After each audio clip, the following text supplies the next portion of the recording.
Continuando con nuestra clase de historia de personal social del día de hoy, niños, estábamos hablando al comienzo primero de lo que es los incas, ¿cierto? Y nuestro tema principal es la caída del imperio inca. Para continuar esto, ahora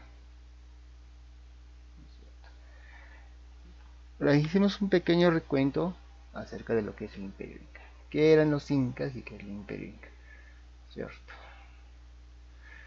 El imperio inca era algo, se llama un vasto imperio que gobernaba casi toda América del Sur, ¿no es cierto? Recordando lo que nos dijo anteriormente en el video. Y se expandía desde lo que era el centro de, desde el centro de Chile hasta lo que eran las cuencas del norte de Colombia, extendiéndose lo que es el territorio de Ecuador, todo el Perú, ¿no es cierto? Parte de Bolivia y parte de Argentina y Chile, ¿no es cierto? Fue un pueblo organizado que no pagaban tributos o impuestos, perdón, ¿no es cierto? O sus tributos eran las cosechas que ellos utilizaban, ¿no es cierto? Y eso el emperador inca lo distribuía a todo el pueblo. Por eso no faltaba alimento y era un país, un imperio, perdón, organizado, que daba todos sus alimentos a todos, con la diferencia que de repente los nobles o los nobles o los sucesores del Inca o su gente del Inca tenían más riqueza de repente, pero todos eran ante ellos iguales y tenían sus leyes o sus normas que eran las más importantes. Y ellos trabajaban a través de lo que era a la agricultura y sus tejidos y daban a todo el pueblo el alimento. Por eso, a través de eso, de repente fue conocido como uno de los imperios casi perfectos, porque nunca, jamás nadie se moría de hambre y jamás nadie era vago u ocioso. Y en ese imperio siempre habían, el trato era por igual prácticamente para todos, porque todos tenían que trabajar, todos tenían que apoyar de una manera u otra al imperio y estaban organizados de una forma muy especial, ¿cierto? Como este imperio tan grande, tan hermoso, de repente, basados que fueron construidos en base a una leyenda, una historia, comenzó a decaer. De repente, por lo que sucedió dentro de ellos en una guerra civil que decayeron por la ambición de repente de sus hijos, de un inca que no dejó de repente al sucesor indicado al momento de su fallecimiento. Y antes de continuar con esto, recuerden, el imperio inca fue algo grande, conocido también como la Roma de América, por su expansión en casi toda América del Sur y su manera de manejo de su economía, con la única diferencia que ellos no cobraban impuestos, recuerden, no cobraban impuestos. Y con lo que trabajaban la gente, las familias, los ayllus en los campos, lo llevaban al Inca y el Inca se encargaba de distribuir a todo el imperio, ¿cierto? Era una distribución justa. Ahora, continuando con nuestra clase, vamos a ver otro pequeño video que nos habla acerca de la guerra civil, los sucesos justo cuando muere uno de los penúltimos incas de repente, y lo cual de repente comenzó a decaer el imperio. Quiero que pongan atención. Luego de esto vamos a poner otra pausa de repente para continuar con la última parte de nuestra clase, ¿sí? Por favor pongan atención. ¿Sí? Uy, las cortinas como en el cine. Este video es bien bonito, quiero que lo pongan atención. Habla de la guerra civil inca. Pongan atención y si pueden anoten, ¿sí? Porque luego en las fichas que les voy a mandar van a trabajarlas. La caída del Imperio Incaico es quizá uno de los momentos más controversiales de la historia del Perú, tanto por la forma casi fantástica en la que ocurrió como por la cronología confusa y algunas veces contradictoria de los sucesos. Acompáñanos en esta serie de videos para conocer y descubrir, de una forma diferente a como te la contaron, la historia detrás de la caída del Imperio Incaico. Episodio 1. La Guerra Civil Inca. Nuestra historia comienza en el año 1525. Por aquel entonces, el Sapa Inca del Tahuantinsuyo era Huayna Cápac, considerado oficialmente como el 12º Inca y recordado principalmente por llevar al imperio incaico a su máximo esplendor, logrando expandir sus fronteras desde el sur de la actual Colombia hasta el centro del actual Chile y del Océano Pacífico hasta la cuenca del Amazonas. Huayna Cápac había dedicado los últimos años de su reinado a pacificar el borde norte del imperio cuando cayó repentinamente enfermo de viruela, una enfermedad que había sido introducida de Europa desde la llegada de los primeros exploradores de los viajes de Cristóbal Colón. Desde aquel entonces, plagas como la viruela, el sarampión, el cólera, la malaria y la fiebre amarilla habían avanzado sin cuartel por el continente americano, cobrándose la vida de una innumerable cantidad de nativos, quienes no contaban con las defensas inmunológicas para poder hacer frente a estos males. En su lecho de muerte, Huayna Cápac nombró como heredero del imperio a su hijo Ninancuyochi. Seguramente en este punto te estarás preguntando quién fue este Ninancuyochi y por qué no aparecía en tu lámina Huascarán de los 14 incas del imperio incaico. Bueno, no te sientas mal.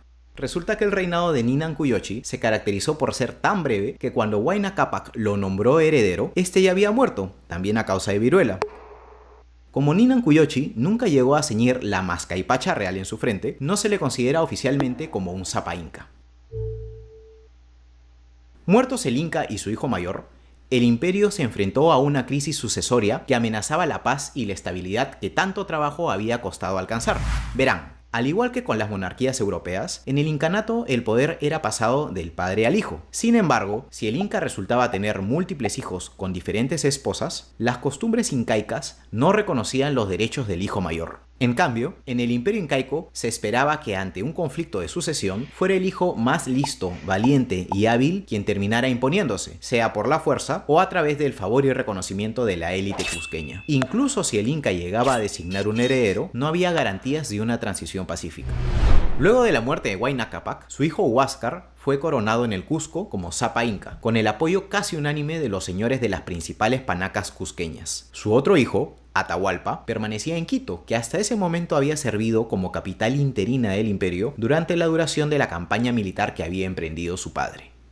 Atahualpa y Huáscar eran medios hermanos que provenían de diferentes familias reales, y según relatan las fuentes, eran de personalidades completamente opuestas. Mientras que Atahualpa exhibía un ávido interés por los asuntos militares y se mostraba extremadamente severo, Huáscar no tenía mayor interés por la conquista militar, y aunque sería recordado por cometer actos igual de crueles a los de su hermano, al parecer lo suyo eran los excesos.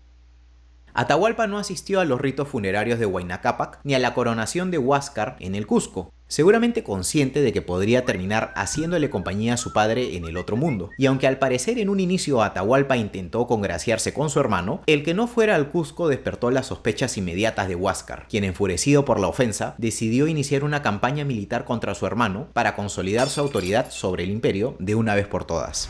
Es así como daría inicio a la Guerra Civil Inca. Sin embargo, los números no estaban precisamente a favor del legítimo inca, pues Atahualpa tenía consigo a las tropas de su padre, un ejército veterano que había pasado los últimos años en constantes enfrentamientos, dirigido además por los 3 generales más experimentados del imperio, Calcuchimac, Quisquis y Rumiñahui. Huáscar no tenía nada similar, por lo que tuvo que recurrir a la leva de nativos para poder hacerse con un ejército. Aún así, Huáscar tomó la iniciativa y envió a sus tropas hacia el norte del imperio al mando de su general Atoc, el Zorro, quien se batiría en combate contra las fuerzas de Atahualpa al sur de Quito. A pesar de algunas victorias iniciales menores, las fuerzas huáscaristas serían finalmente derrotadas, y Atoc acabaría siendo capturado, torturado y su cráneo sirviendo como copa para Atahualpa. Aprovechando el momento, los generales de Atahualpa, Quisquis y Calcuchimac comenzarían a empujar lentamente a las fuerzas de Huáscar hasta llegar a las afueras mismas del Cusco. El incontenible avance de los ejércitos de Atahualpa y los constantes reveses militares sufridos por los generales de Huáscar hicieron que el Inca tomara finalmente la decisión de liderar personalmente a sus tropas, reunidas de todos los extremos del Tahuantinsuyo. La batalla decisiva se libraría al sur del Cusco, en Huanacopampa, ubicada en la actual Apurímac. Allí, las fuerzas huáscaristas lograrían una importante y rotunda victoria contra el ejército de Atahualpa. Sin embargo, haciendo muestra de su poca experiencia militar, Huáscar decidiría no perseguir a las fuerzas de Quisquis y Calcuchimac, prefiriendo acampar en Huanacopampa para celebrar su triunfo. Esta decisión terminaría costándole muy caro a Huáscar, pues le permitiría a los generales de Atahualpa reagrupar sus tropas y tender una emboscada.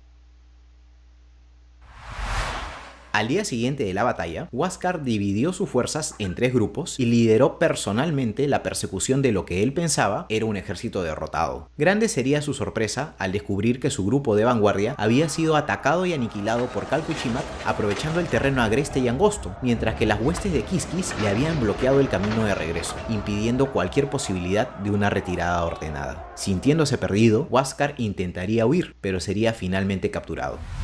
Por su parte, Calpuchímac llegó de nuevo a Huanacopampa, pero esta vez disfrazado de Huáscar. El tercer ejército de Huáscar, que se había quedado estacionado en el campamento como reserva, salió a recibirlo alegremente y completamente desarmado, situación que sería aprovechada por el ingenioso general para masacrarlo sin problemas, con lo que las tropas atahualpistas lograrían el triunfo definitivo.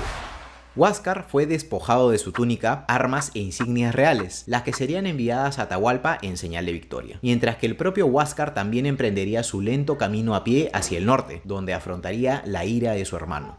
Quienes no correrían igual suerte serían sus mujeres e hijos, quienes serían congregados y asesinados a las afueras del Cusco, eliminando así su linaje real. Habían pasado 4 años desde el inicio de la Guerra Civil Inca y anticipando su victoria, Atahualpa viajó de Quito a Cajamarca para esperar las noticias del ataque decisivo de sus tropas sobre la capital. Al mismo tiempo, sus chasquis le llevaban los primeros reportes de un suceso que despertaría su curiosidad. Según sus mensajeros, extraños forasteros de rostro barbudo habían llegado a la costa norte del imperio en inmensas casas flotantes. Estos personajes iban montados en grandes bestias nunca antes vistas y usaban varas con el poder de generar truenos y nubes de humo. Según sus informes, los forasteros que habían llegado a Tumbes se abrían paso saqueando, torturando y matando a los jefes locales. Sin embargo, lejos de obstruirles el paso, Atahualpa les permitió avanzar, probablemente consumido por la curiosidad y el deseo de conocer la procedencia de estos personajes y muy seguro de la aplastante superioridad numérica de sus tropas, sin saber que esa decisión terminaría por sellar su destino y el de todo su pueblo. Acompáñanos en